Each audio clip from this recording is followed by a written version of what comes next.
sejam E uma base e F. Mostre que F é base e calcule a tripla de coordenadas do vetor U mais 2V mais 3W na base F. A condição para que uma tripla ordenada seja base é que ela seja linearmente independente. Então, escrevendo os vetores da base F como combinação linear, temos a seguinte expressão, onde α1, α2 e α3 é o que eu quero descobrir, e eu quero descobrir exatamente que eles são necessariamente zero. Reorganizando esses vetores, colocando o vetor U, V e W em evidência, a gente consegue tirar 3 equações lineares, das quais temos a solução trivial como a única possível. Portanto, F é base. E agora devemos escrever o vetor U mais 2V mais 3W na base F. No entanto, vamos escrever isso primeiro na base E. Então, na base E, eu estou escrevendo 1 vetor U mais 2 vetor V mais 3 vetor W. Isso daqui é o equivalente a escrever 1, 2 e 3 na base E. Então, o que eu preciso fazer é montar a matriz mudança de base que passe da base E para a base F. Para tanto, vamos escrever os vetores da base F da seguinte maneira. F1 sendo o primeiro vetor da base F, F2 o segundo vetor da base F e F3 o terceiro vetor da base F. Uma vez escrito eles dessa maneira, podemos escrever os vetores da base E como combinação linear dos vetores da base F. Ou seja, o vetor E1, que é o vetor U da base E,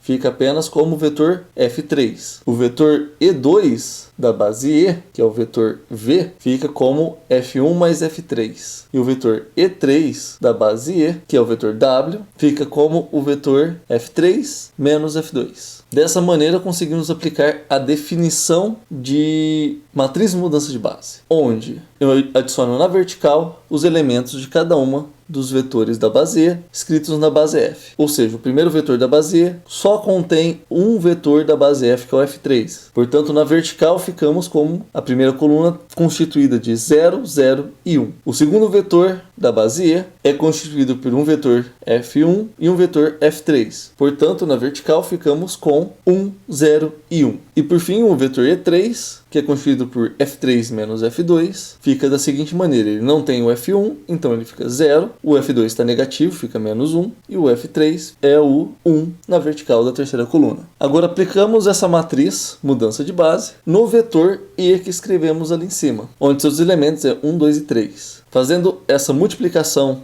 da matriz 3 por 3 pelo vetor, temos como resultado o vetor 2, menos 3 e 6 na base F. Então, reescrevendo aquele vetor ali de cima, podemos abrir como 2 vezes o vetor do F1, menos 3 vezes o vetor F2, mais 6 vezes o vetor F3. Ou seja, 2 multiplicado por V menos U, parênteses, menos 3 multiplicado por U menos W, entre parênteses, mais 6 multiplicado por U. Até o próximo tutorial.